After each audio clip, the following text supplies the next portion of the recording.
চারপাশে শুধু কালো পানি, ঢেউ ধীরে ধীরে আপনার ছোট্ট নৌকাটাকে দোলাচ্ছে। হঠাৎ দূরে কুয়াশা ভেপর একটা বিশাল জাহাজ দেখা গেল। ধীরে ধীরে সেটি আপনার দিকেই এগিয়ে আসছে। প্রথমে আপনি ভাবলেন বাঁচা গেল, কিন্তু জাহাজটা একটু কাছে আসতেই শরীর ঠান্ডা হয়ে গেল, কারণ জাহাজে কেউ নেই, না কোনো ক্যাপ্টেন, না কোনো নাবিক, না কোনো শব্দ, শুধু বাতাসে উড়তে থাকা পাল আর অন্ধকার সমুদ্রের বুক চিরে এগিয়ে চলা এক নিঃশব্দ জাহাজ, যেন সেটি নিজে নিজেই চলছে। 1872 সালের ডিসেম্বর মাসে ঠিক এমন দৃশ্যই দেখেছিলেন এক নাবিক, আর সেই মুহূর্ত থেকেই শুরু হয় পৃথিবীর সবচেয়ে ভয়ঙ্কর সমুদ্র রহস্যগুলোর একটি, মেরি সেলেস্ট।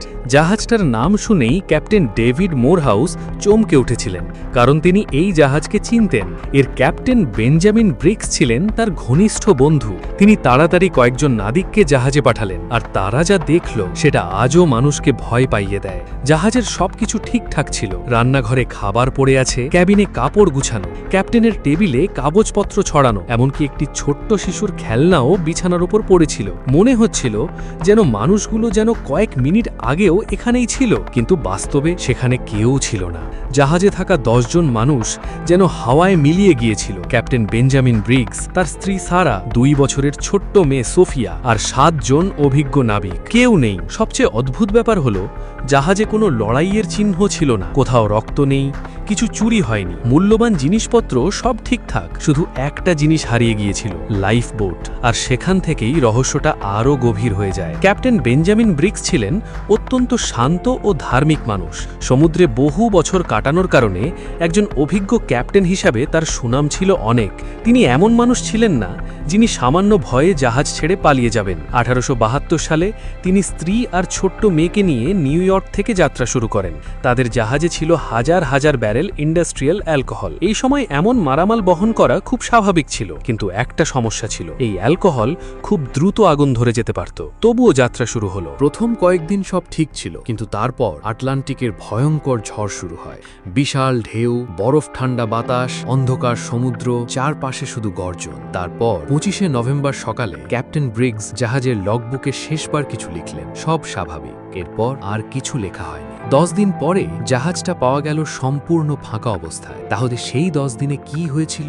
বহু বছর ধরে মানুষ নানা তত্ত্ব দিয়েছে। কেউ বলেছে জলদস্যু, কেউ বলেছে বিদ্রোহ, কেউ বলেছে সমুদ্র দানব, এমনকি কেউ কেউ এলিয়েনের কথাও বলেছে। কিন্তু কোনো তত্ত্বই পুরো রহস্যের ব্যাখ্যা দিতে পারেনি। কারণ যদি জলদস্যু হতো তাহলে তারা মালামাল নিয়ে যেত, যদি বিদ্রোহ হতো তাহলে সংঘর্ষের চিহ্ন থাকত, কিন্তু সেখানে কিছুই ছিল না।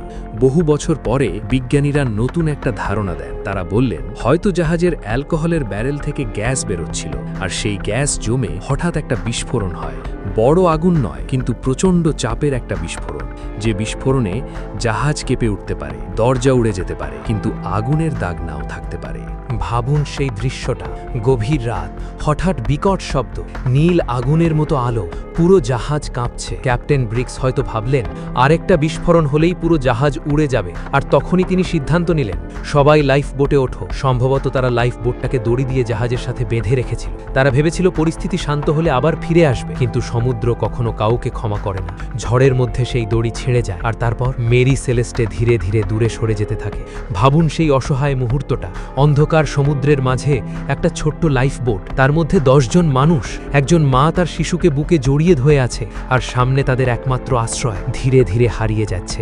তারা হয়তো চিৎকার করেছিল, হাত নেড়েছিল, সাহায্য চাইছিল, কিন্তু বিশাল আটলান্টিক কারো কথা শোনেনি। মেরি সেলেস্ট একা ভেসে চলল, আর সেই 10 জন মানুষ আর কখনো ফিরে আসেনি। আজও মেরি সেলেস্ট নামটা শুনলেই মানুষ শিউরে ওঠে, কারণ এটা শুধু একটা হারিয়ে যাওয়া জাহাজের গল্প নয়, এটা মানুষের ভয়, অসহায়ত্ব আর সমুদ্রের নিষ্ঠুরতার গল্প। হয়তো সত্যিটা আমরা কখনো পুরোপুরি জানতে পারবো না। হয়তো আটলান্টিক আজও সেই শেষ চিৎকার বলো নিজের গভীরে লুকিয়ে রেখেছে।